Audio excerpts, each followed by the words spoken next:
Lo siento, por desgracia no puedo resumirte una historia. Lo que sí que puedo hacer es hacerla muchísimo más larga, con detalles innecesarios, un montón de tramas secundarias y personajes que no vienen a cuento.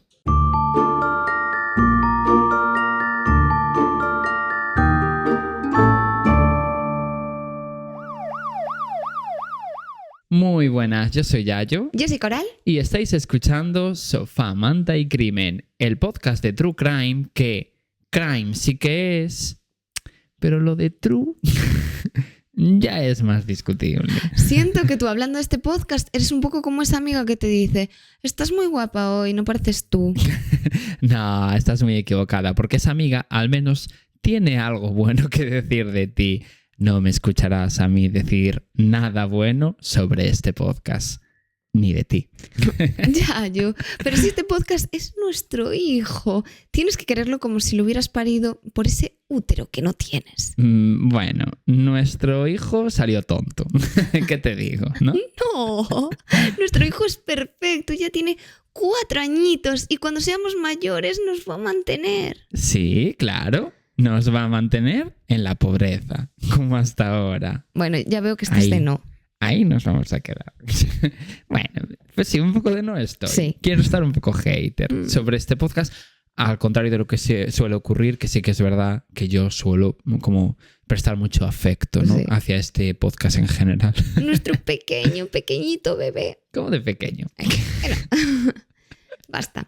Que me toca empezar a mí. Sí. Y nada, antes de empezar, seguidnos, comentadnos. Seguidnos en Spotify, Podimo, YouTube, Amazon Music Dilo. y Apple Podcast. Muy bien. Toma por el culo. Bueno, hay casos en los que desde el principio todo parece bastante claro. Y luego está el caso de María Marta García Belsunce, donde cada vez que alguien cree haber entendido qué pasó, aparece otra cosa rara que vuelve a romper toda la historia. Dios, estoy tan emocionado por este momento, Coral. María Marta Sí. Belsunce. Es fuerte. No llevará un año en tu calendario posponiéndole Sine Die. Ya. Y por fin ha llegado el día. Es que mucha gente lo recomendó. No pasará con Ted Bundy, que, ¡oh, sorpresa! Lo hemos visto del capítulo final. Pero eso no va a ocurrir. Ay, es verdad, tiene que ser el último Tiene que capítulo. ser y va a ser. Ya te vi que pusiste otro capítulo en el final. No os preocupéis, yo os voy a defender vuestros derechos como oyentes y no le voy a dejar hacer otro capítulo final de temporada que no sea el de Ted Bundy. Bueno, vale, pero esta vez hice caso a la gente, que nos lo recomendaron muchas personas. Muchas. Bueno, alguien en concreto, de quien no me acuerdo, ¿Quién pero será? también fueron varios, entonces como que tampoco está bien solo dar protagonismo a una persona y no a todo el mundo que lo recomienda. No, de hecho no se lo estás dando a ninguno. Bueno. Eso es lo que está pasando, ¿no? Bueno, el caso es que este caso empieza como un accidente, pero luego se transforma en una teoría de encubrimiento y después en un asesinato y finalmente termina señalando a otra persona. Ah, Y lo Se ha peor es entendido que superbién. ninguna versión termina cerrándose del todo, ah. ¿vale? O sea que tenéis que estar súper atentos. No prometo nada. Claro, tú no. Tú ya no te voy a exigir tanto. No puedes exigirme Claro. lo que yo no te puedo ofrecer. Sí, eso es verdad. Marta María Belsunce nació el 24 de abril de María Marta. Bueno, Perdón. María Marta. Yo siento que al principio también dijiste Marta María. Ya puede ser. Puede ser. Bueno, pues María Marta nació el 24 de abril de 1952 en Buenos Aires, caso argentino. Perfecto. Bien. Porque hace muchísimo que no Sí. traemos un caso argentino. Sí, y la gente argentina nos escucha Y nos pone pingando, nos pone en Sí. su sitio. en y- nuestro sitio. En nuestro sitio. Bueno, pues ocurrió todo dentro de una familia con muchísimo dinero y bastante conocida en Argentina. Porque el padre de María Marta era un jurista importante y crecieron rodeados de privilegios, aunque sí que es verdad que su adolescencia no fue fácil, porque resulta que su madre dejó a su padre por otro hombre. Y lo peor de todo es que ese hombre resulta que era el pediatra de María Marta y de sus hermanos. Está feo, ¿eh? Está feo. Entre vacuna y vacuna. Sí, y el pediatra guiñándote un ojito. Sí, le voy a No. poner esta. Bueno, que el pediatra nunca la pone, pero nos Esta gusta fingir que inyección. sí. ¿Quieres Esa- tú también Ojo, una inyección? Le voy a pedir a la enfermera que le ponga esta inyección. Si quieres te pongo yo una. No hace falta que te la ponga la enfermera. Vale, basta. El caso es que aún así, con el tiempo, es verdad que María Marta acabó aceptando la situación de que estuviese con su pediatra. Sobre todo cuando nacieron sus medio hermanos, que era con este hombre. Entonces, bueno, como que al final no te quedó otra que decir, bueno, pues se quieren, ya está, están juntos, ¿no? Pero quienes la conocían decían que todo aquello sí que la había marcado bastante. Y aunque viniese de una familia rica, María Marta nunca tuvo fama de ser distante o elitista.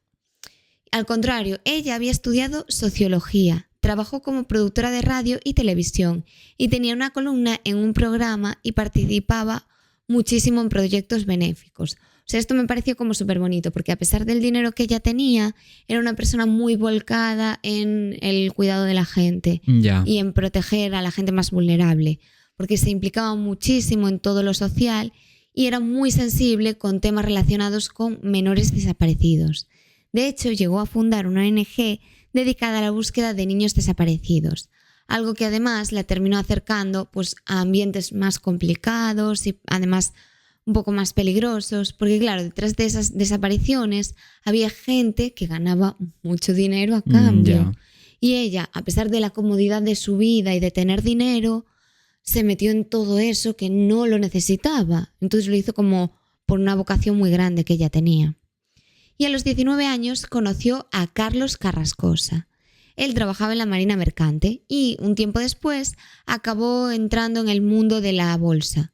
Y aquí ganó muchísimo dinero. Bueno, dinero llama dinero, ¿no? Parece. Es como siempre. Sí. Y ellos dos se enamoraron rapidísimo y construyeron una relación que desde fuera realmente parecía perfecta, porque todo el mundo hablaba de ellos como una pareja muy unida, muy enamorada, de esas que funcionaban de verdad.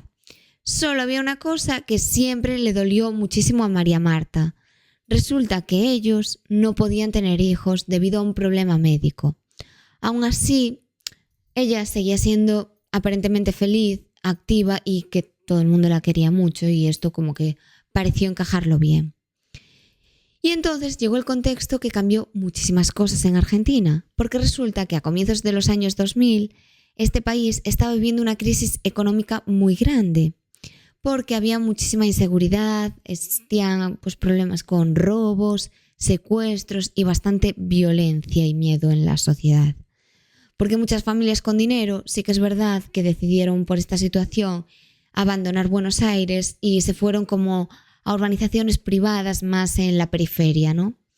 Y así fue como María Marta y Carlos, su marido, acabaron mudándose a Camel Country Club, que esto era un barrio privado que estaba como a unos 60 kilómetros de Buenos Aires. Y nada, aquí la verdad era un barrio como muy, muy bueno.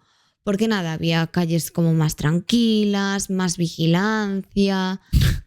Ya, sí, es que me lo estoy imaginando. Una urbanización alejada de la pobreza. Sí, básicamente era eso, sí. En plan, que me parece bastante de chusma por otro lado, pero sí, bueno, en fin. Sí. Pero nada, en este ambiente aún así empezaban a pasar cosas raras, ¿no? Vale. Bueno, lo voy a dejar aquí y luego ya hablaré más profundamente de esto. Pero nada, simplemente era como que había algún robo, que se robaban pues dinero, algunas denuncias, algunas cosillas que empezaban a pasar por aquí. Y nada, resulta que algunas urbanizaciones de la zona, de por allí, también tenían como señales claras de que también había robos forzados y cosas un poquito menos seguras de lo que la gente se pensaba, porque se habían ido un poco por la seguridad. Pero también en estas zonas empezaba a ocurrir. Bueno, el caso es que aquí es importante entender en esta historia quién era María Marta dentro del barrio, porque ella no era una vecina que mirase para otro lado, como te decía antes, porque a ella le importaba todo lo social y estaba muy implicada en toda la seguridad, como que se fue a este barrio porque le importaba estar tranquila y que no ocurriesen pues delitos ni nada. Dijo, con dinero todo se soluciona. Todo se soluciona. Claro, al final vale, tú eres una persona muy implicada en todo esto, pero quería estar segura y quería invertir su dinero en su tranquilidad, porque resulta que no era solo me voy a alejar de la pobreza, sino que ella tenía problemas graves porque como estaba metida en todo esto de proteger a los menores y tenían estas especie de mafias detrás, pues que podían ir a por ella. Por eso también quería protegerse un poco. No era todo me voy lejos de la chusma. Que también. Claro, entiendo que un poco también, pero nada más que tenía miedo por su propia seguridad, por las cosas en las que ella estaba metida. Pero sí que entiendo lo que dices, porque al final estas urbanizaciones tenían muros y era como me alejo un poco de toda esta chusma, ¿no? Pero claro, bueno. es que para acceder a la urbanización hay que pasar como una valla con seguridad, rollo, aquí no pueden acceder pobres. Claro.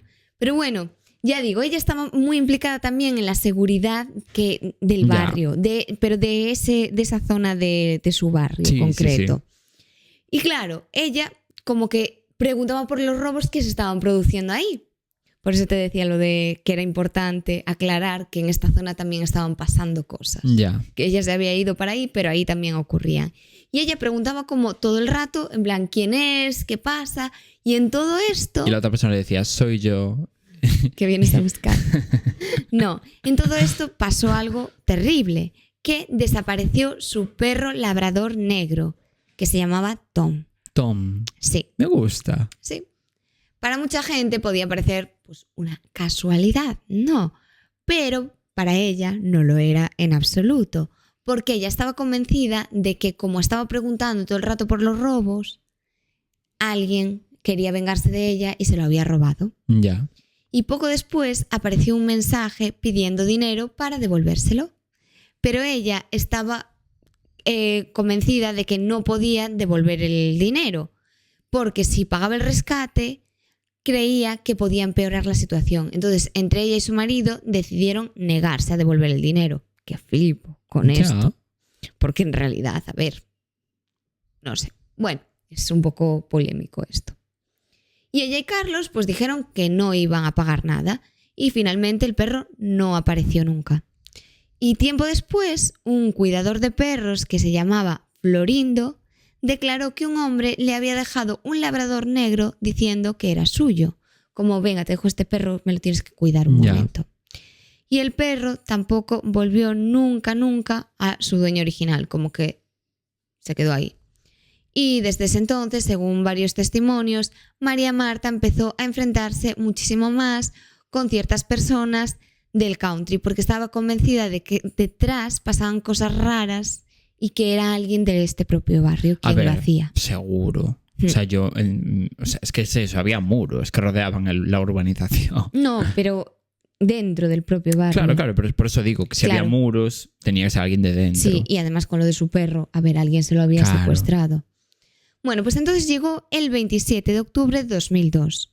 Era un domingo, aparentemente normal, y Marta había estado haciendo pues su rutina, su vida habitual, y algunos testigos dijeron que la habían visto caminando por la zona y yendo en bicicleta poco antes de volverse a casa, más o menos sobre las 7 de la tarde. Y Carlos, su marido, había vuelto al barrio y uno de los guardias le dijo, mira, resulta que está aquí la masajista de María Marta esperando para entrar, porque le está timbrando y ella no contesta. ¿Sabes? Como que le timbraba el telefonillo y no le permitía el acceso al barrio. Ya. Porque, ya digo, tenía muchísima seguridad. Y Carlos dijo, bueno, pues déjala pasar y ya voy a buscar a mi mujer. Y aquí empezó a recorrer su enorme casa, pero no la encontraba por ningún sitio, hasta que llegó al baño. Y ahí la vio dentro de la bañera, medio ensangrentada. Y corriendo llamó a emergencias y les pidió ayuda. Y claro, todo el mundo dijo, madre mía, pues se caería de la bañera, estaría duchándose, porque parecía como que se había golpeado contra algo del baño. Ya. Y uno de los médicos que fue allí vio que tenía una herida en la cabeza y pensó eso, que tenía que ser un accidente doméstico. Y la masajista, de repente, empezó a limpiar la sangre porque había mucha gente como entrando por allí, como era el barrio tal, pues todo el mundo estaba como a ver qué pasaba en la casa. Y nada, había gente entrando y saliendo y no quería como que la escena impresionara más todavía a todo el mundo.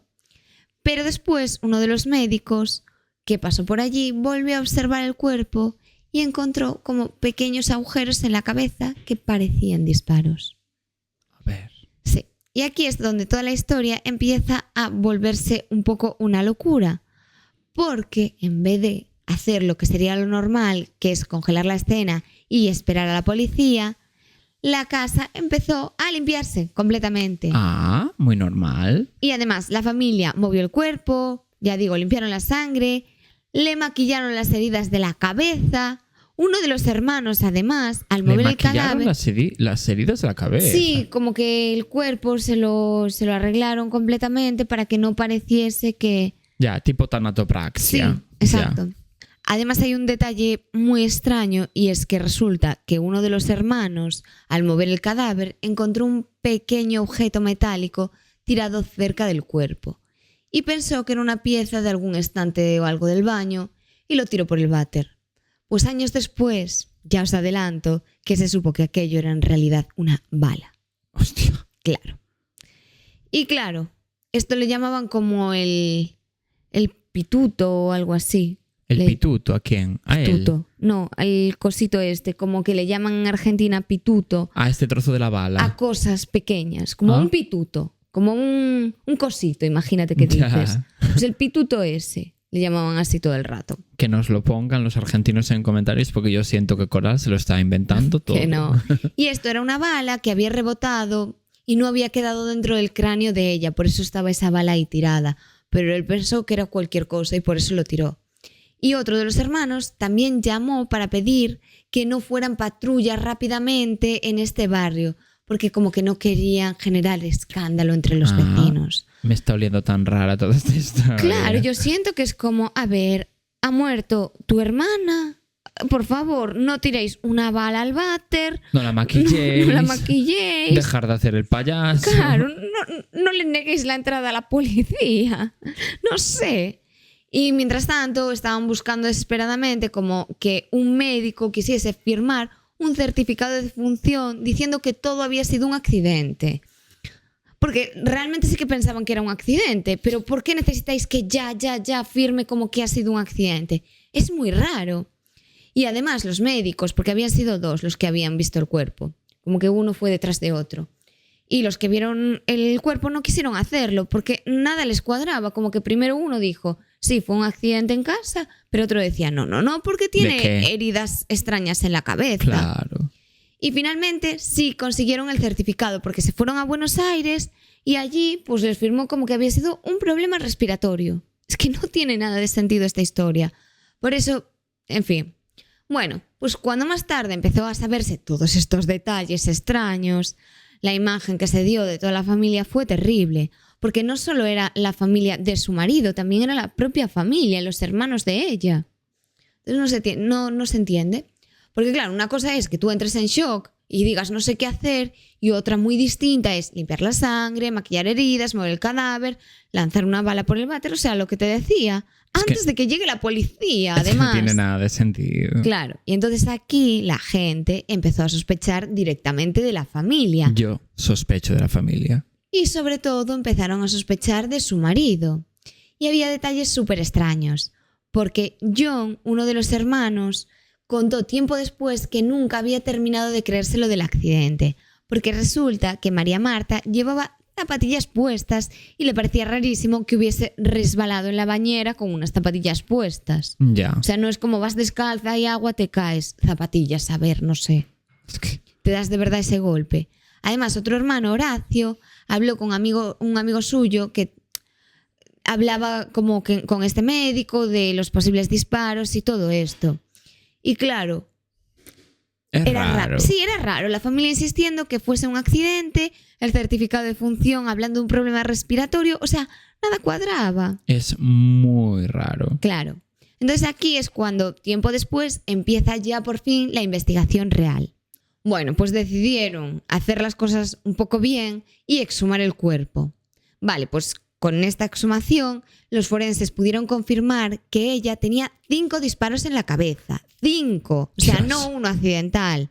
No había sido una caída rara. O sea, 5 disparos de un revólver calibre 32 largo. O sea, que en realidad no sé cómo no vieron esto. No sé. A ver, yo tampoco puedo juzgar que nunca he visto algo así, pero 5 disparos. Claro.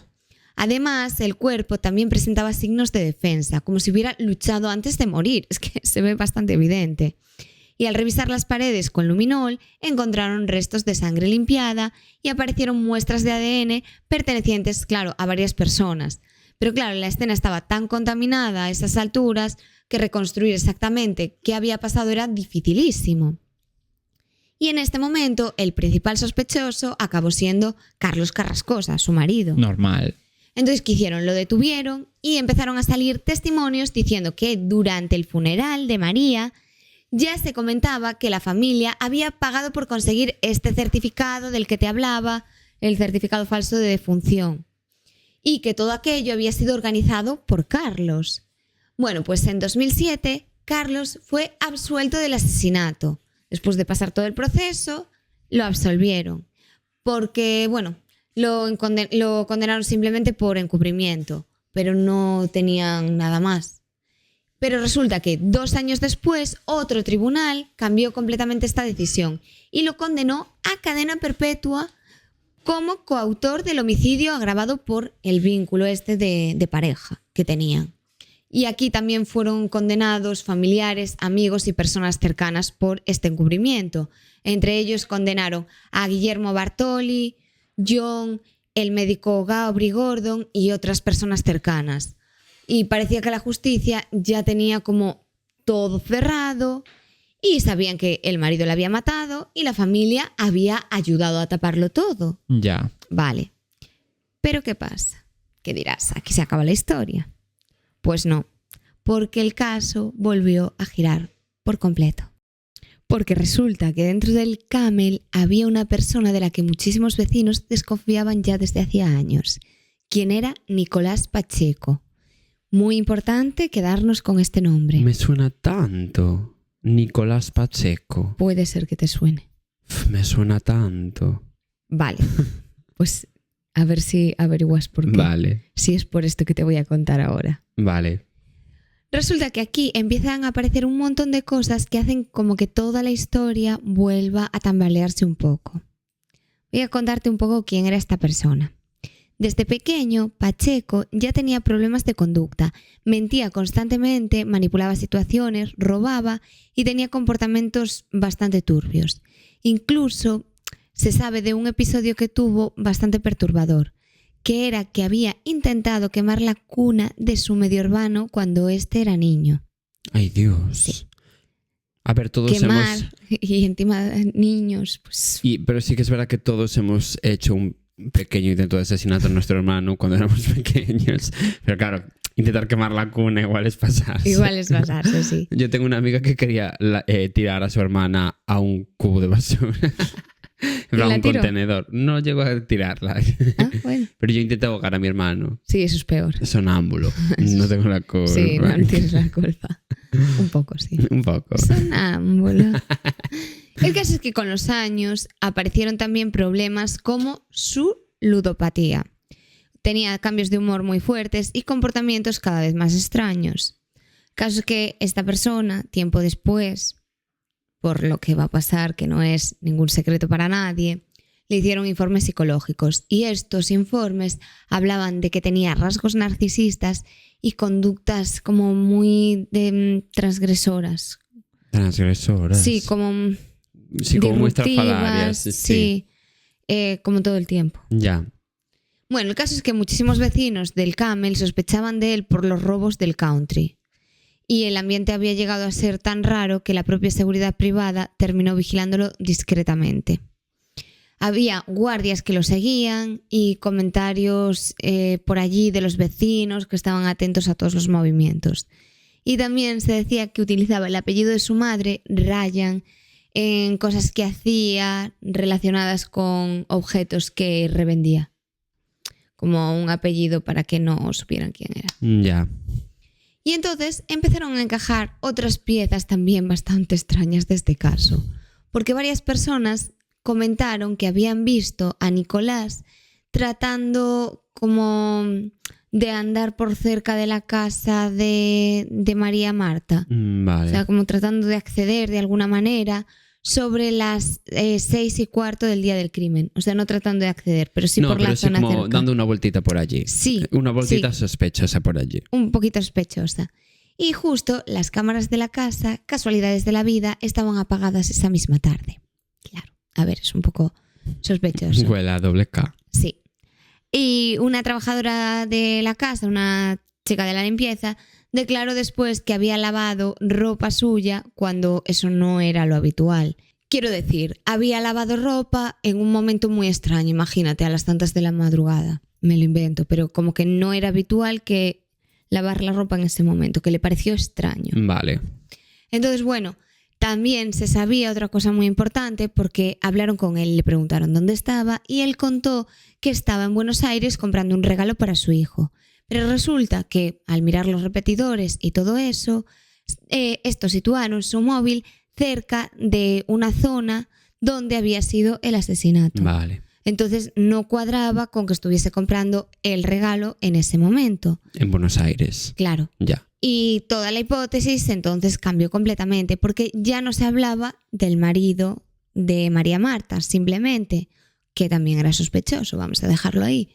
Pero claro, ahora se hablaba de un posible robo que había salido mal. O sea, la teoría era que Pacheco y posiblemente 2 guardias del country habían estudiado los movimientos de María Marta y Carlos y habían entrado a robar y, pues por mala suerte de la vida, María Marta había llegado antes de tiempo y que no contaban con ella. Entonces, claro, ella había entrado allí en su casa, los había reconocido, porque claro, los guardias los conocía de la zona. Y en ese momento, a lo mejor también los relacionó con el tema de su perro. Ya. Y eso también era un problema. Entonces, que la situación se había descontrolado y que no les había quedado más remedio que matarla. Bueno, a ver. No les había quedado más remedio en su cerebrito. En su cerebrito, sí. Sí. Pero ya me entiendes, porque era una faena que ella supiera si lo relacionaba con el perro, que habían estado en su casa y que eran guardias de seguridad que trabajaban allí. Era la situación problemática. No, claro, los había descubierto. Claro. Entonces, bueno, según esta versión, porque ya digo, es una versión simplemente, ella simplemente en ese momento pues se defendería y terminaron matándola para evitar la denuncia. Ya. Y años después, este hombre fue condenado a 9 años y medio de prisión, bueno, cuando salió el juicio y todo eso, por todos los robos que tenía en todo este barrio. Nicolás Pacheco. Sí. Vale. En la zona norte de Buenos Aires. Y incluyen también un barrio que se llamaba Tortugas Country Club. Pues otro sitio de multimillonarios, seguro, porque con ese nombre... Claro, a ver, lo que sí que sabemos es que este hombre sí que robaba, o sea, por eso sí que fue condenado. Y durante muchísimo tiempo, muchísima gente estuvo convencida de que él había matado realmente a María Marta. Y aquí, en ese momento, pues que se sabe que este hombre pues, que ha hecho todo eso, parecía que todo encajaba bien. Hasta que otra vez volvió a liarse, porque es que ya te digo que este caso es súper complicado. Ya. Porque resulta que en 2016 las condenas que tenían, ¿te acuerdas que condenaron a la familia y los conocidos? Bueno, pues todas estas condenas fueron anuladas por irregularidades y terminaron siendo absueltos, porque ellos seguían todo el rato en la cárcel, todos. Y finalmente, en 2022, Nicolás Pacheco también fue absuelto del asesinato, porque resulta que el tribunal consideró que no había pruebas suficientes para condenarlo. Vale. Porque estaba como ahí... Sí, bueno, como que había pruebas circunstanciales o algo. Sí, ya estaba en la cárcel porque estaba con lo de los robos y todo eso, pero se dijo que del asesinato estaba absuelto. Vale. Y ahí, bueno, se quedó el caso un poco en stand-by para siempre, porque al final hay un montón de preguntas alrededor del caso, como por ejemplo, ¿por qué la familia actuó así? Desde el primer momento. O sea, que nos estás trayendo un caso sin resolver. Es que yo estaba diciendo, en algún momento van a decir, pero en el año no sé qué, de repente... No está resuelto, pero... No está resuelto. No está resuelto. En absoluto resuelto porque ni siquiera es que haya un culpable claro, porque la familia actuó muy raro, es verdad. Actuó muy raro. Muy raro. Porque entonces, ¿por qué limpiaron todo? ¿Por qué maquillaron las heridas? ¿Y por qué hubo tanta prisa por enterrarla? ¿O por qué justo las cámaras no funcionaban ese día? ¿O por qué tiraron de repente la bala esta en una cañería? ¿Y quién la mató? ¿Quién la mató? No, esa actuación no tuvo ningún tipo de sentido. Y a la vez, el momento Nicolás Pacheco también es raro. Claro, hay 2 partes. Una, las actuaciones extrañas de la familia, que son muy, muy raras y muy sospechosas, y a la misma vez todo lo del secuestro de su perro y esta persona que andaba por el Camel Country haciendo de las suyas. Sí. Entonces al final como que la historia queda un poco ahí incompleta. Y pueden estar incluso unidos. En plan, como que lo encargaran estafar al seguro. Yo qué sé. No me Nicolás. cuadra que estuvieran relacionados entre sí. Pero bueno, no sé. A lo mejor la realidad estuvo delante de todos desde el principio, pero quedó ahí escondida por todo el encubrimiento, las versiones contradictorias que empezaron a aparecer y todo lo que hay ahí. Por eso tiene tanta fama este caso, por lo complicado que es. Es que no tiene ningún tipo de sentido. Ninguno. Pero bueno, ya cada uno que sospeche de quien quiera. Bueno, pues yo qué sé. ¿Qué te digo, no? Pues que la gente se lo invente. Que se invente sus respuestas. Sí, porque al final todo el mundo acabó siendo... O sea, no siendo culpable. No, siendo inocente tampoco, pero o sí o no. No se sabe. Ya, totalmente. Bueno, pues vamos allá entonces ahora con mi caso, que ya es mi momento. Y nada, volvemos como siempre a la tierra prometida del crimen. Es decir, al país que si le dais la oportunidad de elegir a un cheto gigante como presidente... No, se lo piensan 2 segundos y dicen, perfecto, el cheto. Sí, nos viene súper bien. Es decir, disparos unidos. O simplemente América si eres corto, ¿no? O si eres de Estados Unidos, que viene siendo un poco lo mismo. Porque ellos a sí mismos les encanta decirse, pues yo vivo en América. En plan, ¿en qué país de América? Hay como 30. Ellos les da igual. Sí que es verdad. Mi protagonista de hoy se llama Alisa Bustamante y obviamente es hermana de David. No, ojalá. Perdón, era la broma fácil. Muy fácil. Sí, pero es que yo siempre fui muy fácil. Tampoco nos vamos a engañar. El caso es que Alisa nació en el año 1994. ¿Vale? Así que se podría decir, ¿no?, que acaba de aprender a hablar y caminar incluso prácticamente. Sí. Un poco como nosotros dos, se podría decir incluso. Bueno, nosotros nunca aprendimos a hablar. Y a caminar tampoco. Bueno, eso también es verdad.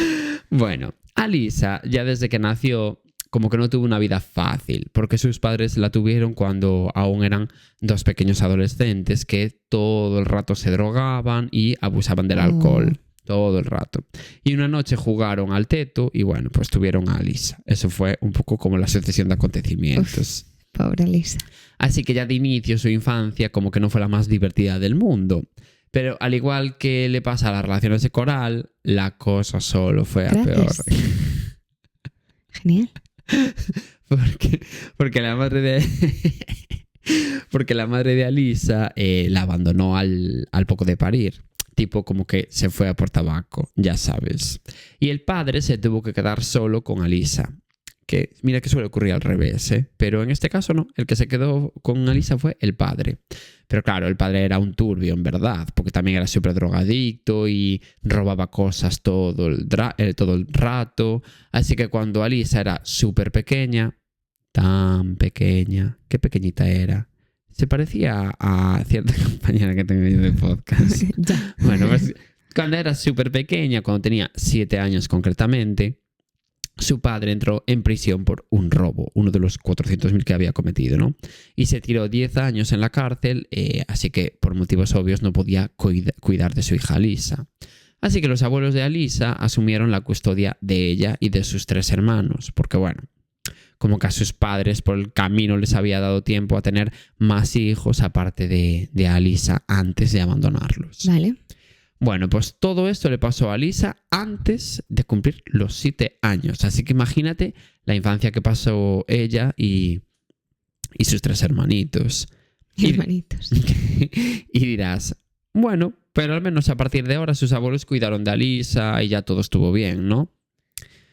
Coral, es que no te enteras de nada. Es que te equivocas tanto en cada capítulo. Por supuesto que esto no fue lo que ocurrió. La abuela de Alisa era mormona. Que venga a contar casos de gente mormona en este podcast. Yo flipo, ¿eh? Y era súper estricta. Así que, aún con sus abuelos, Alisa como que no tuvo la infancia más libre del mundo, la verdad. Su abuela venga a llevarla todo el rato a misa. Y yo qué sé, pues ella imagínate, tenía todo el día puesto el último disco de Bad Gyal. Eso era un poco la temática que le molaba a Lisa. Y claro, la abuela, pues no, vas a ir a misa. Entonces ya digo, como que tenían ahí un poco de discrepancia de opiniones sobre el concepto misa, ¿no? Digamos, en general. Vale. Y sobre la visión del mundo. Te quiero decir que como que Alisa no era la persona más eclesiástica del mundo y su abuela sí. Entonces, bueno, drama. A ella como que le molaba más el pecado. Como a ti, Coral. Pequeña y diminuta pecadora. y para la abuela, llevarla a misa era un poco como una forma de ayudar a Alisa a superar pues la pérdida de sus padres. Que tampoco es que murieran, pero bueno, un poco para ella estaban muertos, ¿no? Ya. Y la infancia tan terrible que había tenido. Pero claro, a la vez, la abuela era tan estricta con Alisa que provocaba un poco como la reacción contraria en ella. De hecho, Alisa pasó de ser una niña súper obediente y buena a ser una adolescente que se rebelaba constantemente contra su abuela, pasando de su cara, pues, un poco porque sí. Tipo, pues le decía que y una polla iba a ir ella a misa, o le desobedecía con lo que le mandaba a hacer y tal. Ya digo, como que se rebelaba constantemente. Vale. Pero bueno, en principio, nada especialmente grave. Quiero decir, es adolescente. Claro que te rebelas contra tu familia en general. O sea, supongo que a la abuela le parecería lo más grave del mundo que no fuera a misa. Pero bueno, pues a nosotros no. ¿Qué te voy a decir? Pero con el paso de los años, Alisa empezó a hacer cosas bastante peligrosas, cosas que implican problemas muy serios, como por ejemplo escuchar a Manolo García, que va, no, por ejemplo, a los 13 años, Alisa empezó a autolesionarse, cortándose los antebrazos con hojas de afeitar de su abuelo o de sus hermanos, porque bueno, sus hermanos ya se afeitaban en ese momento. Y al principio, cuando Alisa, pues, quiero decir, se autolesionaba, pues su familia la verdad que pasaba un poco de su cara. O sea, como que asumían que eran cosas que hacía para llamar la atención. Ya, Dios. Como cuando un hombre pega un puñetazo a la pared cuando se enfada, ¿sabes? Pues en ese plan. Pero claro, este tipo de acciones nunca son en realidad llamadas a atención. O peor aún, sí que lo son. Me refiero que nadie hace eso, lo hace un poco como... porque sí, lo hace porque hay un problema serio de fondo. Incluso aunque su intención no sea morir, porque más que una llamada de atención puede ser una llamada de auxilio. Pero la familia de Alisa no lo veía como algo importante. Así que ya digo, pasaron de su cara. Sí, a ver, nunca va a ser una llamada de atención cortarte. Lo que pasa es que sí puede ser lo que tú dices, que necesites su ayuda. Claro, y es la forma que tienen de pedirte ayuda. Pero digamos. es que pasa algo más. Claro, nadie hace eso porque se aburra. No.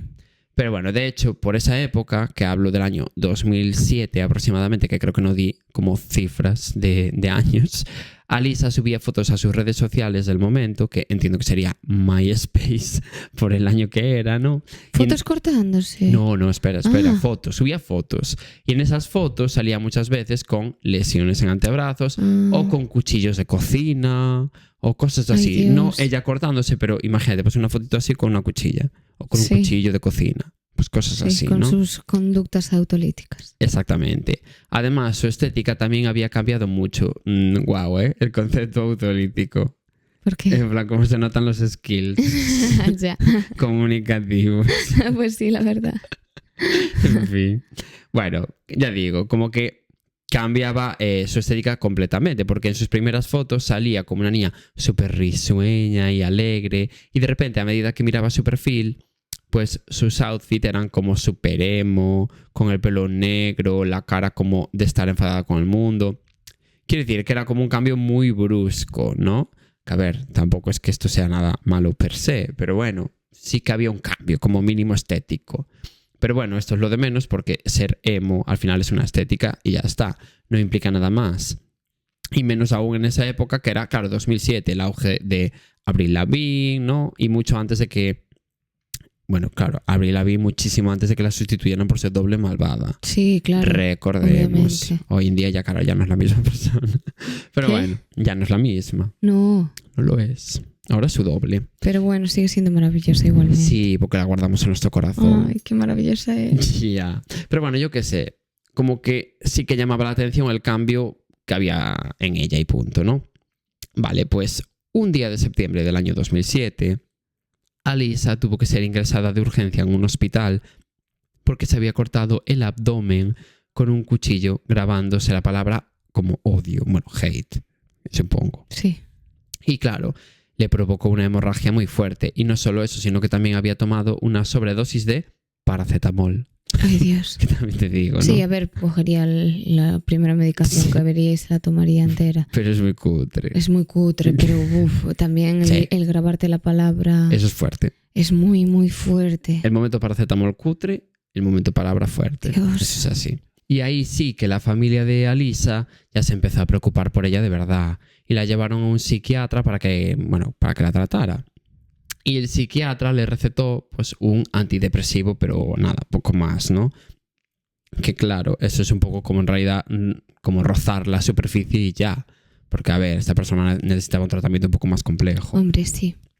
Con el paso del tiempo, Alisa siguió teniendo episodios de autolesiones similares y tuvo que volver varias veces al psiquiatra a que le ajustaran el tratamiento y le diagnosticaron bipolaridad, lo que explicaba un poco esos episodios depresivos tan fuertes que sufría. Y el problema es que Alisa también tenía de vez en cuando episodios súper violentos en los que pegaba incluso a su propia familia o a compañeros de clase. De hecho, sus redes sociales como que, se volvieron súper turbias, en verdad, creándose una cuenta en YouTube llamada Okamikage, no sé lo que significa eso, que aún está abierta hoy en día, por cierto, pero no seré yo el que recomiende verla, y en donde subía vídeos en los que decía que a él le gustaba cortarse y que le encantaría cortar a la gente. Madre mía.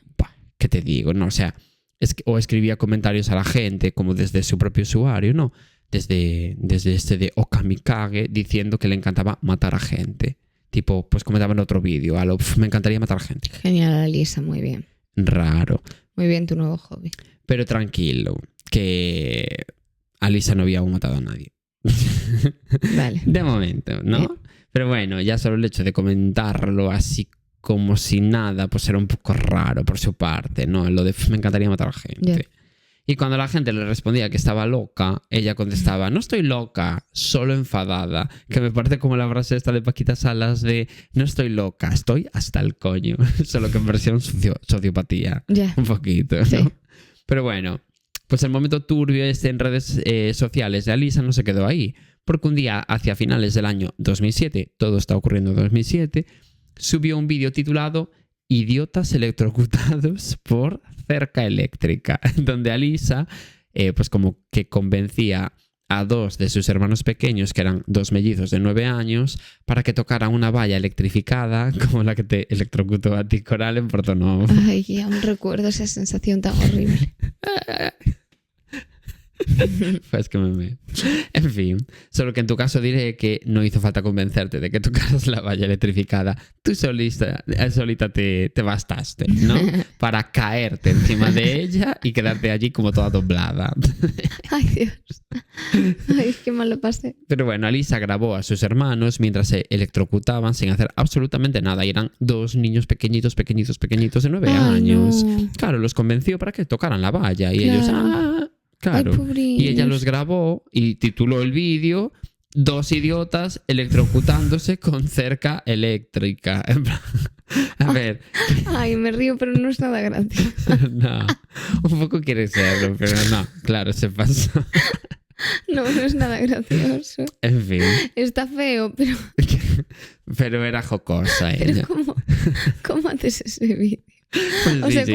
me hizo gracia el título. Sí, claro.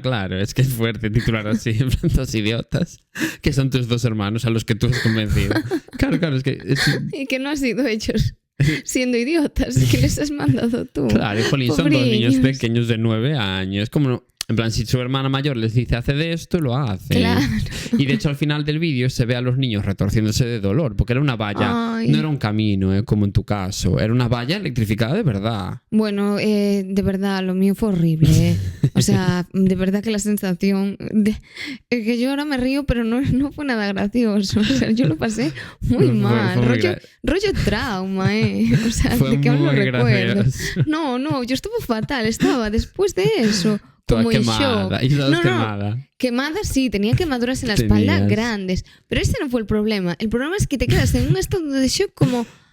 No sé, muy extraño, muy ¿De raro. qué me acaba de pasar? Me acabo de electrocutar. No, es peor, es como si tu vida cambiase a partir de ese momento. No sé explicarlo. Pero es que encima tú fue doblemente ridículo porque te caíste. En plan, ya solo caerse es como, ¡buah, qué ridículo acabo de hacer! Me caí en una cuneta y luego encima te caíste encima de un camino. Sí, Buah. pero mi cabeza no estaba bien después de ese momento, ¿eh? Ahora entiendo todo.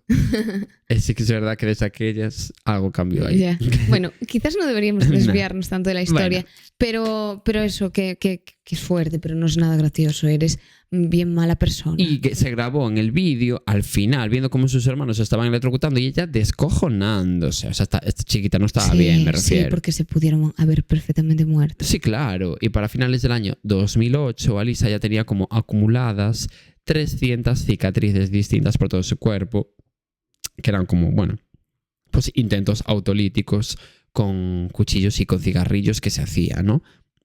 Sumado a la violencia, ¿no?, que ejercía contra profesores, compañeros de clase o familiares. Era como si no tuviera como ningún tipo de autocontrol y cualquier mínimo atisbo de frustración por algo le provocaba que se pusiera así como súper violenta, sea consigo mismo o con otra persona. Ya, que trataba mal a todo el mundo. A todo el mundo o a sí misma. Ya, pero es que lo que no entiendo es para qué grababa esas cosas. Cuando lo subía. Yo creo que era porque era, ¿sabes? Como que no tenía conciencia de lo que estaba bien o Ya. mal, ¿sabes? Sí, que le daba igual todo. Que si lo subía Justo. bien, que si no, no. Claro, ella le hacía Y gracia para y punto. burlarse todavía más, ¿entiendes? Exacto. Vale. Pero a pesar de que Alisa fuera así de compleja, digamos, Compleja, ¿no? ya. Tenía amigos, por increíble que parezca. Y durante todo ese año, 2008, y parte incluso del 2009, Alisa les estuvo diciendo a sus amiguitos que como que le encantaría saber qué se sentía al matar, ¿no? Ay. Esto le decía a sus amigos. Y sus amigos en plan, flipo. Es como que era el único tema del que ella hablaba, ¿no? Le encantaba teorizar sobre ello, ponerse en situación con sus amigos de lo que ella haría si tuviera que matar a alguien y cositas así, en plan, pues el otro día estuve pensando que si matara a alguien haría no sé qué cosa, ¿sabes? O ocultaría el cadáver de esta forma, ¿sabes? Y sus amigos un poco flipando, ¿no? Ya. Y sus amigos, ay, cómo me gusta Jacob. Y ella, mira, vamos a hablar de otro tema. ¿Tú cómo enterrarías un cuerpo? A Jacob. ¿Qué harías si Jacob muriera y tú fueras la asesina? Un poco era ese el Y plan. sacando su lista de cosas. Sí. Ya que me lo En dices, mira. pergamino. En plan, en un tamaño de 4 kilómetros de longitud. Ya que me preguntas cómo lo haría yo. Y nadie preguntando. Pues un poco era así. En fin, cositas con las que yo sinceramente saldría corriendo si fuera sus amigos, pero yo qué sé, ¿no? Pues a veces te ves metido en amistades así extrañas sin saber muy bien cómo. Como Coral y yo cuando participábamos de un trío de amistad, que sí que es verdad que ya sabéis que hoy en día no estamos de acuerdo. No, es que los grupos de 3... No estamos a favor de los grupos de 3 amigos, ¿no? No. Porque creemos que no funcionan. Nunca. Pero participamos de uno.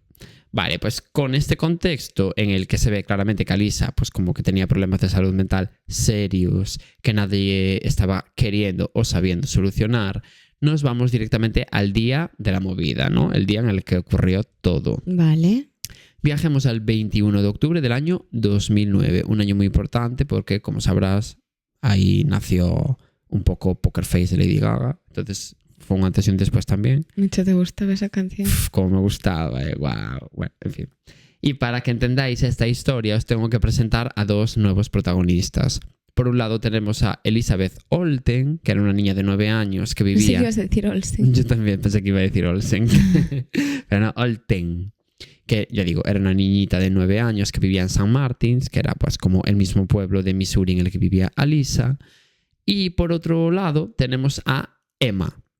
No Emma, ojo, Emma, Vale. con una M. E-M-A. Perfecto. Y Emma es una niña de 6 años que también vivía en St. Martins y muy cerquita además de la casa de Elizabeth Olsen, que es como en mítica urbanización de casas prototípicas de disparos unidos que no tienen como muros y ¿sabes lo que te quiero decir? ¿No? En plan de lanzar el periódico en una bici. Sí. Pues de ese rollito.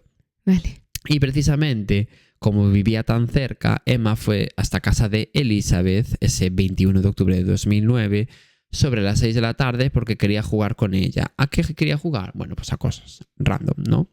porque ellas dos eran súper buenas amigas. Entonces, pues imagínate, para hablar de Jacob. Así que nada, Emma se fue hasta la casa de Elizabeth y le abrió la puerta a la madre de Elizabeth, que estaba haciendo la cena en ese momento, porque ya sabéis que en Estados Unidos cenan súper pronto, porque eran las 6 de la tarde, recordemos. Bueno, en Estados Unidos, en realidad, y en absolutamente todos los países del mundo, cenan a la misma hora, ¿no? Menos en España y 2 o 3 más. Que aquí ya es una cosa escandalosa, en plan de que ya llega un poco más bien tirando hacia las 10. La hora, digamos, normal. Pero bueno, yo lo prefiero, si me preguntas. El caso es que Emma le preguntó a la madre de Elizabeth si podía salir Elizabeth a jugar. Y al principio la madre de Elizabeth como que quiso dudar, porque era bastante tarde. Bueno, dentro de conceptos horarios de fuera de España, ¿no? Pero Emma como que insistió y tal, ¿no? Porque yo que sé, pues tenía muchas ganas de jugar. Así que al final la madre de Elizabeth le dejó a su hija salir a jugar. Eso sí, le dijo que le dejaba jugar con la condición de que volvieran en 1 hora como mucho, para que así no se hiciera de noche antes de que Elizabeth volviera. Vale, pues pasó esa hora y Elizabeth no volvía a casa. Y era rarísimo porque ya no solo es que Elizabeth fuera súper buena y obediente, es que además era muy miedosa y le tenía pánico a ir sola por la calle de noche. Ay, pobre. Porque le tenía miedo como a la oscuridad. Así que era muy raro que no volviera a casa antes de que anocheciera. Ya. Así que la madre de Elizabeth se empezó a preocupar muchísimo y decidió ir directamente a casa de Emma para recoger allí a su hija, porque asumía que estaban allí. Porque encima la intentó llamar varias veces al móvil que tenía como Elizabeth, porque le habían dado como móvil para cuando salía de casa, pero no contestaba. Vale, pues cuando la madre de Elizabeth se presentó en la casa de Emma, le abrió la puerta a su abuela, que era con quien vivía Emma y tal. Vale. Y esta abuela de Emma le dijo que no había visto a Elizabeth en ningún momento en su casa. Vamos, que esto era raro ya. Ya, es que estaba claro. Vamos, que Emma y Elizabeth en ningún momento habían estado allí jugando juntas. Y de hecho, Emma ya estaba en casa en ese momento, que acaba de volver de la calle hacía nada, poquísimos minutos. Se supone que después de jugar con Elizabeth. Emma, de hecho, contó que estuvo con Elizabeth en la calle, pero que se fueron para su casa a las 6:15. Y después de eso ya no supo nada más de ella. Así que bueno, la madre de Elizabeth, ya como súper rayada, llamó a la policía y les contó que acababan de... Bueno, como de desaparecer, o sea, que desapareció su hija de repente, ¿no? Y en este caso hay que decir que la verdad que la policía se movilizó súper rápido y en 15 minutitos aparecieron en la casa de Elizabeth para buscarla como por el pueblo, por allí por San Martín y tal. Porque claro, la cosa es que era un pueblo súper tranquilo en el que nunca ocurría nada. Y esto no pasa nunca en Estados Unidos. Yeah. Quiero decir, siempre pasan cosas. Entonces el hecho de que Elizabeth desapareciera así de la nada era raro, incluso a pesar de que estamos allí en Estados Unidos. Bueno, pero siento que siempre hablamos de pueblos donde nunca pasa nada. Eso es verdad. Hasta que de repente pasa algo. Sí. Y a las 7:15 de la tarde la policía se puso a buscar por las casas de los vecinos. Pensad que yo conté que Emma fue a buscar a Elizabeth a las 6 de la tarde a su casa. Ya. Y esto estamos hablando de las 7:15. O sea, en realidad había pasado todo súper rápido. Sí. Y nada, bueno, como que eso. La policía se puso a buscar por las casas de los vecinos a Elizabeth, pero nadie sabía nada de ella. Así que la policía subió el nivel de alerta para que participaran en la búsqueda también como los bomberos del pueblo. No sé por qué, sinceramente, ¿no? Pero bueno, bienvenido sea. Incluso rastrearon el móvil de Elizabeth porque le salía como encendido todavía. Y al rastrearlo consiguieron una información súper valiosa, porque el móvil estaba ubicado, como que ubicaba a Elizabeth, vaya, en un bosque cercano de allí del pueblo, ¿no? Como los repetidores en mi caso. Igual. Y era un bosque, bueno, pues que estaba lleno de árboles, obviamente, ¿no? Y que había justo al lado de las casas todas del pueblo, a pocos minutos andando de la casa de Elizabeth.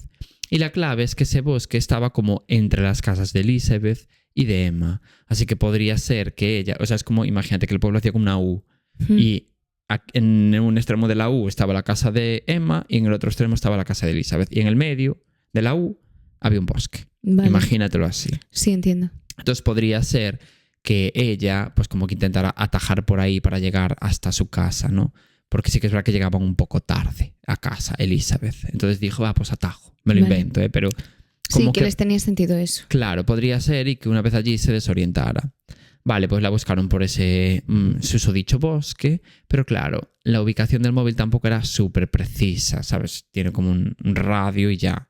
Así que el radio de búsqueda era lo suficientemente amplio como para que no encontraran ni a Elizabeth ni al móvil por ningún sitio. Y estuvieron toda la noche buscando, pero no hubo suerte. Vale, pues al día siguiente se subió aún más el nivel de alerta por la desaparición para que también participara el FBI. Pero por desgracia, a estas alturas el móvil de Elizabeth ya aparecía como apagado. Seguramente no porque nadie lo hubiese apagado, sino porque se quedó sin batería. Porque, a ver, la batería dura lo que dura, ¿no?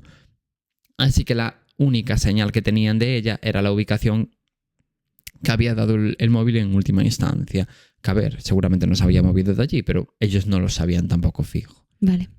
Bueno, pues cuando ya habían pasado varias horas de ese día, después de la desaparición de Elizabeth, la policía de repente encontró un agujero bastante grande en el bosque y se notaba que ese agujero había sido cavado por un ser humano, que quiero decir, no era hecho por un animal. Pero revisaron el agujero y allí no había nada. Era como un agujero vacío y punto. O sea, era un agujero gigante, entonces era raro, en plan, porque hay aquí un agujero tipo de 1 metro de profundidad y de 2 metros de longitud. Es un poco raro. Pero estaba vacío. Pero no había nada. No había nada, incluso cavaron debajo a ver si alguien había enterrado algo aún más profundo que ese agujero. No había nada. Vale. Pero o sea, el agujero nos olvidamos. Del agujero nos olvidamos. Vale. Pero era raro. Sí. Simplemente. Sí. Vale, pues a esas alturas ya se habían quedado sin ideas la policía y no sabían muy bien cómo avanzar. Así que volvieron a hablar con Emma, que era la amiga de 6 años de Elizabeth, y ella volvió a repetir que Elizabeth se había ido para casa a las 6:15, como había dicho antes, y que después de eso no sabía nada más de ella. Pero esta vez dio un dato extra que el día anterior no había mencionado. Un detalle. Un detallito tontorrón, ¿no? A ver. Contó que cuando Elizabeth se fue, ella fue corriendo para casa y que quiso atravesar una zona de arbustos que hay como justo pegado a su casa para atajar. Tipo, imagínate, una calle muy larga y que hay como 3 o 4 casas, de repente una zona muy grande de arbustos y luego la casa de Emma, ¿no? Sí. Pues como que en vez de rodear la zona de arbustos, como que ella quiso atravesar la zona de arbustos porque se atajaba igual nada, de 5 minutos o menos. Vale. Pero como que ella explicó eso. Sí. Y este detalle no lo había contado antes, ¿no?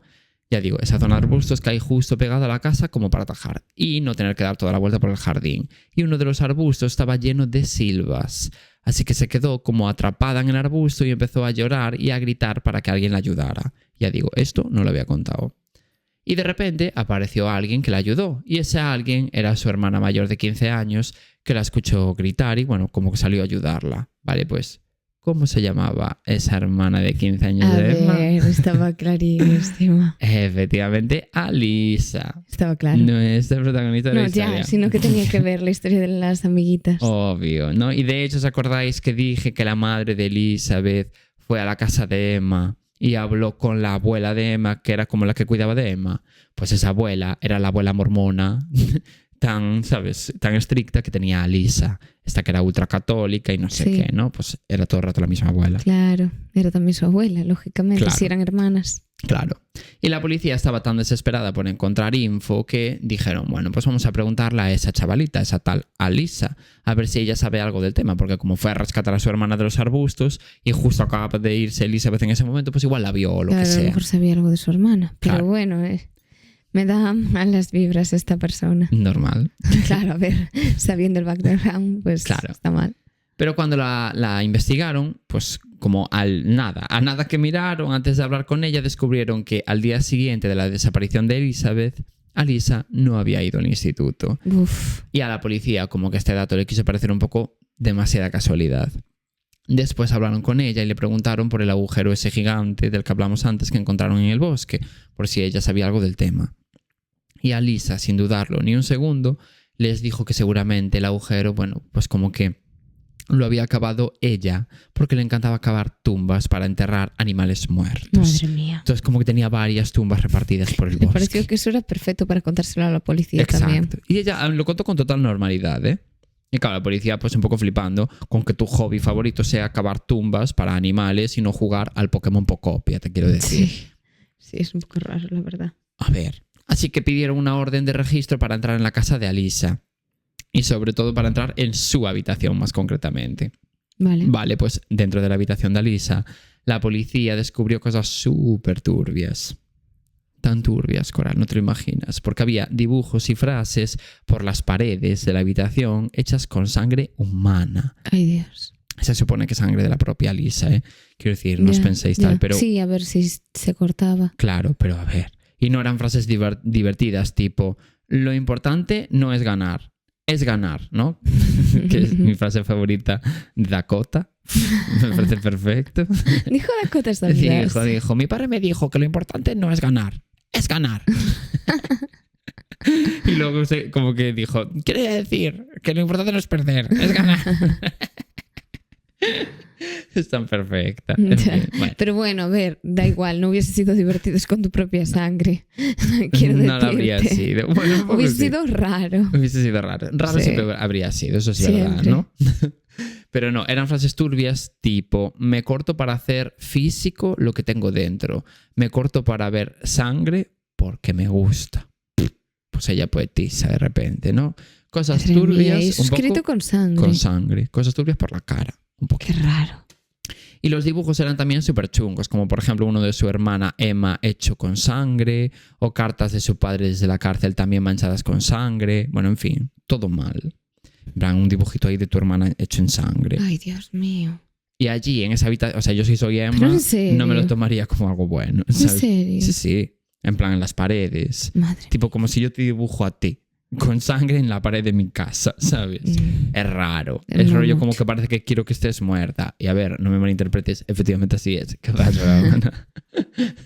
No, pero a ver, es fuerte. Sí, te entiendo. Yo soy Emma y diría, no sé si me encanta tener un retrato mío hecho con sangre humana. No sé. Y bueno, allí en esa habitación la policía también encontró el diario de Alisa, en donde en prácticamente todas las páginas hablaba de lo muchísimo que le gustaría matar a alguien, con frases como desearía incendiar una casa con todos los ocupantes dentro. Madre mía. A ver, es un poco raro. Sí. Y bueno, al final del diario, la última página que había escrito Alisa era con la fecha 21 de octubre del 2009, o sea, justo el día que Elizabeth desapareció. Y en esa página Alisa había escrito un párrafo bastante grande que estaba como tachado, ¿no? Pero que aún así se podían intuir algunas palabras sueltas, un poco más. Quiero decir, no se veía nada bien, pero alguna palabra suelta se veía como garganta, cortar y matar. Así que lo que fuera que Alisa escribió en ese párrafo como que no tenía nada de buena pinta, ¿no? Yeah. Así que la policía mandó el diario al laboratorio como para que intentaran descifrar ese párrafo. Y mientras tanto volvieron a hablar con Alisa para hacerle algunas preguntas relacionadas con el diario y con estas palabras que se intuían en ese párrafo tachado, ¿no?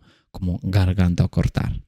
Alisa entonces se puso súper nerviosa y contó una historia que hasta ahora no había contado, que es que le dijo a la policía que sabía lo que le había pasado a Elizabeth, que es que había muerto accidentalmente por una caída. Dios. Y entonces uno de los policías, intentando como no ponerse nervioso porque sabía que podría descubrir una confesión si jugaba bien sus cartas, le preguntó a Alisa como restando importancia, si encontráramos el cuerpo de Elizabeth tras esa caída accidental, ¿la encontraríamos con el cuello cortado?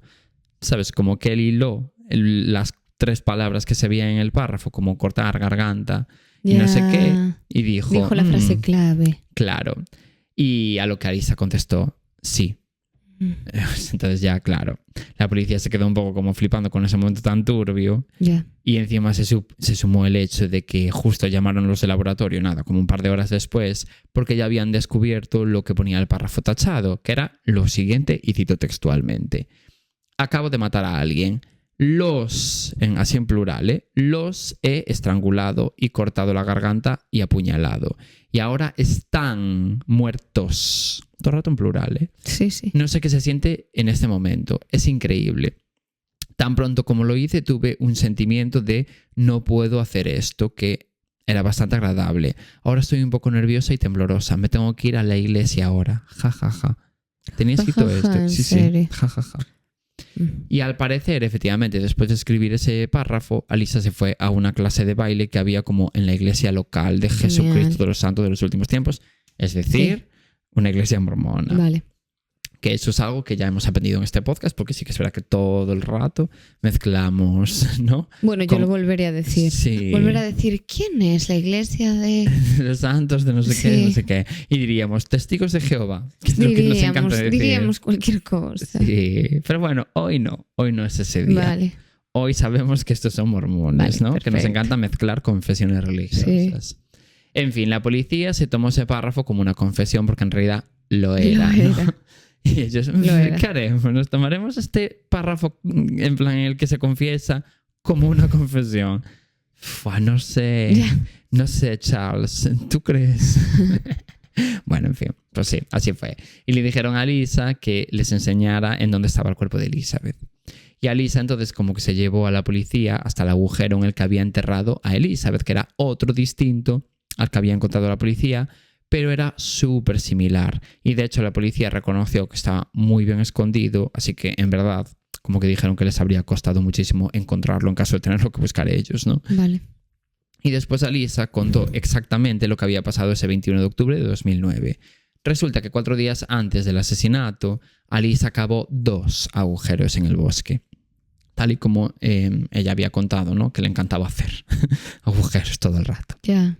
Solo que en este caso, ella ya tenía en mente que uno de esos agujeros podría servir como tumba para cuando matara a alguien. Y ese alguien, además, ya tenía en mente que podía ser Elizabeth Olten, porque la conocía de ser amiga de su hermana pequeña, de Emma, y le parecía como una chica dominable, miedosa y vulnerable, según dijo ella, ¿no?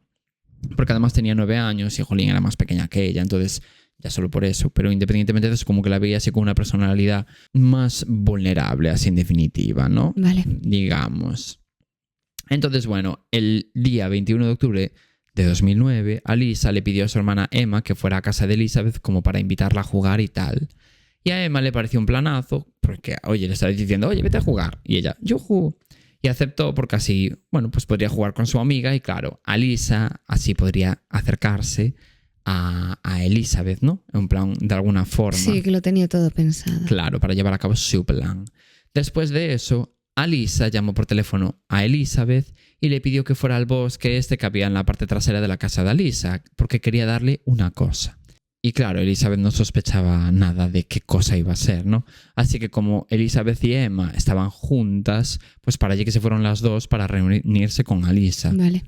Y bueno, una vez allí, Alisa le pidió a Emma que se fuera con una excusa de mierda random, en plan, oye Emma, vete un segundo porque lo que sea, ¿no? Sí. Vete a casa a coger algo. Exacto. Sí. Y de esa forma se quedaron a solas Alisa y Elizabeth. Y después Alisa le pidió a Elizabeth que la siguiera por un sendero que se adentraba aún más como entre la vegetación en ese bosque, ¿no? Y cuando estaban ya muy cerca de los 2 agujeros que Alisa había cavado, Alisa aprovechó un momento en el que Elizabeth estaba como desprevenida y le golpeó en la cabeza con un objeto contundente. No se sabe cuál exactamente, pero tipo una piedra, ¿no? Vale. Y Elizabeth, pues claro, cayó al suelo, pero sin perder la conciencia en ese momento. Entonces Alisa la inmovilizó y la asfixió con sus propias manos hasta que Elizabeth dejó como de intentar luchar, ¿no? Y se desmayó. Y después de eso, Alisa cogió una navaja que tenía con ella y se la clavó a Elizabeth 8 veces en el pecho. Dios. Y ya por último, para asegurarse que estaba muerta, le cortó las muñecas y el cuello de lado a lado. ¡Qué animalada! Qué horror. Y por eso había escrito en el diario lo del cuello. Ya. Después de eso metió a Elizabeth como en uno de los 2 agujeros y lo cubrió con ramas y con piedras. Por eso la policía decía que les iba a costar mucho encontrarlo, ¿sabes? Porque estaba como muy bien camuflado. Estaba oculto. Claro. Y después es cuando se fue a su casa y escribió en su diario lo mucho que le había encantado la experiencia y se fue a la iglesia y tal. Y nada, tras esta confesión, Alisa se fue detenida ese mismo día, obviamente, y ¿os acordáis que en su diario Alisa escribió en plural que los había matado y cosas así? Que era un poco raro, porque si se lo mató una persona, pues la policía tiene varias teorías sobre esto, pero la que más se baraja es que precisamente cavó 2 agujeros porque tenía pensado matar primero a Elizabeth y después a otra persona más, probablemente a su propia hermana Emma. Por eso tenía el dibujito en la pared, ¿sabes? pero que se le complicó el plan porque apareció por su casa la madre de Elizabeth y la policía también actuó súper rápido porque acordaros que una hora después de que Emma fuera a buscar a Elizabeth a su casa para jugar, ya estaba todo el mundo buscando a Elizabeth por todas partes. Pero era un poco tonta porque en realidad su hermana la había visto. Entonces iban a sospechar de ella. Ya, bueno, En su cabeza no. A ver, Emma en realidad no había contado nada. No había contado nada, pero a ver, habían estado con ella, podía hablar de su tardó hermana. un día, porque cuadró que la policía le volvió a preguntar y no sé qué, y ella contó lo de los arbustos. Ya. O sea, en realidad fue bastante rebuscado la teoría de la policía, digamos, de, vamos a preguntarle a su hermana Hombre, Elizabeth. Sí, pero bueno. Cuadró un poco la situación, digamos así.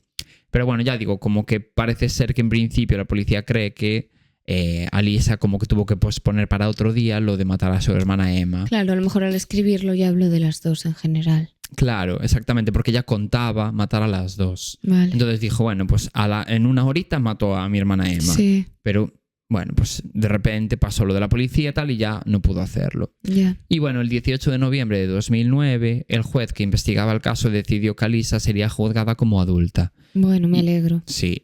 Y en el calabozo se autolesionó varias veces con sus propias uñas. Ay, Dios. Eso es fuerte. Así que le tuvieron como que poner 24/7 vigilancia.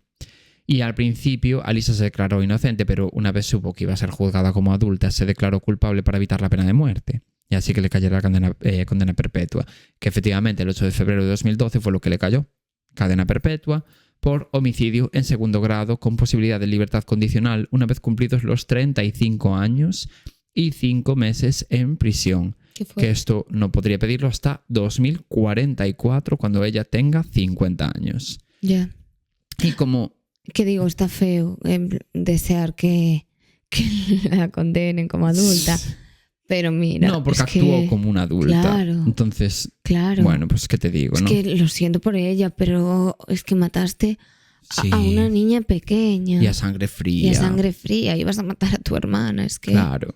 Y como curiosidad, Alisa Bustamante recibe todos los días cartas escritas por gente como un poco malita, que eso ya hemos hablado de ello, Bueno, ya. que se declaran como su profunda admiración y su amor hacia Alisa, ¿no? Como si fuera un icono para la gente perturbada, tipo como si fuera la Lady Gaga de los malitos. Madre mía. Es fuerte esto, ¿eh? Porque... A ver, hay veces, o sea, nunca es entendible, pero tipo, el señor ¿cómo es? O Bomber, no, pero es Una bomba. una Bomber.